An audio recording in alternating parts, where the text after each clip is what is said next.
Apakah fenomena ini terjadi hanya spesifik di negara kita? Jawabannya bukan, ya. Ini adalah fenomena global, ya, yang dimulai dari Amerika Serikat.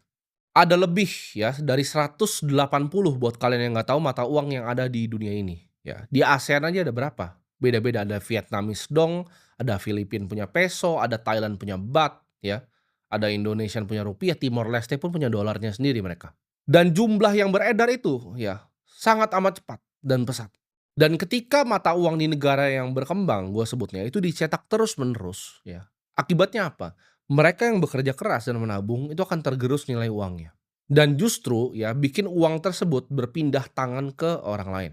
Jadi ibaratnya kemampuan finansial ya kalau kita ngomong di Filipina ya misalnya uangnya beredar, kemampuan finansial masyarakat yang ada di Filipina akhirnya diambil ke tangan segelintir orang ya. Bukan dengan pajak tapi dengan yang namanya percetakan uang. Dan cara ini ya selama sejarah tuh sulit untuk dideteksi ya. Jadi itu pelan-pelan, dia gradual kayak Roma. Koinnya pertama dibikin lebih kurang ya, kadar emas dan kadar silvernya sampai akhirnya sedikit sekali kadar silvernya dan enteng gitu koin. Jadi ini sangat kasat mata ya, rakyat nggak ada yang sadar sampai tiba-tiba meledak semuanya. Dan setiap kali orang coba cari alternatif untuk ngakalin sistemnya, ada yang namanya capital control. Contoh seperti di Filipina, ketika lu berinvestasi di saham Filipina, itu akan lebih enak pajaknya dibanding lu orang Filipina berinvest di US. Sama seperti di India, ketika lu berinvestasi domestik akan lebih gampang dibanding lu investasi di internasional untuk orang biasa. Nah, itu yang disebut dengan yang namanya capital control. Jadi dijaga capital jangan sampai keluar, jangan kabur nih, jangan terbang ke atas. Uang yang sekarang beredar ya, kalau kita lihat itu terkonsentrasi ke orang yang makin sedikit dan makin sedikit. Yang mayoritas kebanyakannya makin nggak punya uang. Ini ada hubungannya juga dengan jumlah pelaku pasar modal yang melihat akhirnya pasar modal ini sebagai tempat untuk kasino gitu. Banyak orang yang melihat bahwa, oh kok polemik judi ini ada di mana-mana gitu. Contohnya kita lihat di Filipina sendiri, ya. Polemik judi itu sangat besar di sana. Kenapa? Karena rakyatnya itu butuh jalan keluar.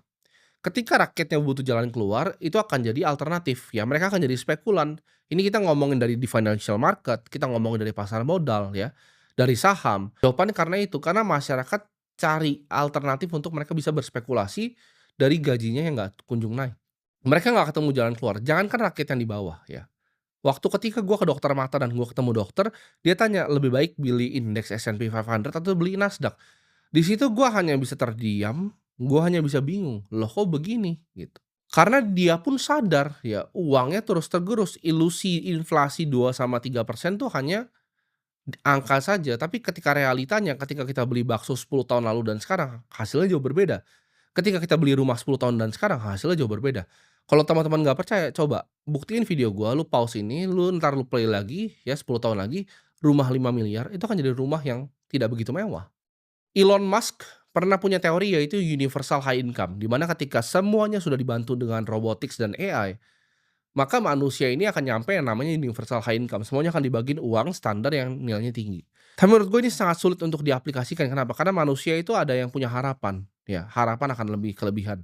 Ada yang punya keserakahan, ya ada yang punya iri hati dan ada yang punya benci. Dari kacamata sejarah, manusia itu punya tendensius untuk lebih serakah dan lebih jahat. Ketika teknologi berkembang, harusnya secara teori ketika teknologi berkembang ya, maka produktivitas akan meningkat. Dengan produktivitas yang meningkat, kita bisa menciptakan barang dan jasa dengan harga yang jauh lebih murah, yang menciptakan barang dan jasa itu harganya lebih murah. Tapi nyatanya apa? Ketika teknologi meningkat, uang cetaknya juga makin banyak, ya.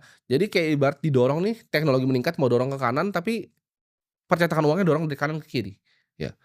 Jadi harganya tetap mahal. Ketika waktu gua masih 15 tahun, gua berjanji bahwa suatu saat uang nggak akan jadi masalah lagi di hidup gua, ya. Dan kalau misalnya uang sampai jadi masalah di hidup gua ngerasa gua harus bisa selesaikan, gua harus bisa pelajari uang ini apa, dan suatu saat jangan ada sampai satu pun dari kalian yang mengalami apa yang gua alamin, ya.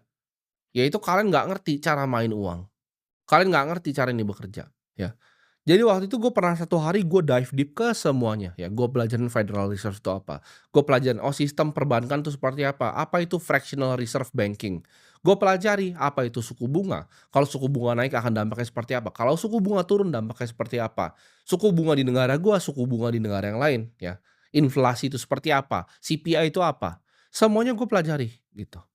Dan gue sampai ke satu konklusi bahwa oke ini gamenya memang pernah berubah beberapa kali nih. Sebelum kita bisa mengerti tapi secara permainan ini apa, kita tanya dulu secara fundamental ya, yaitu pertanyaan yang jarang ditanya sama orang, apa itu uang sebenarnya? Uang apakah alat tukar ya, untuk menyimpan nilai, tapi apa? Uang itu adalah unit of energy menurut gua. Jadi ketika lu punya uang, itu punya energi. Makanya gue selalu ngajarin ketika lu mau punya energi nih, lu harus bisa punya energi, bikin energi, simpan energi lu, baru bisa menyalurkan energi, ya. Ketika lu udah bisa simpan, lu bisa baru jadi bermanfaat untuk sesama lu, untuk keluarga lu dan teman-teman sekitar. Jadi lu bisa nyimpan dulu energi, baru lu bisa salurin energi.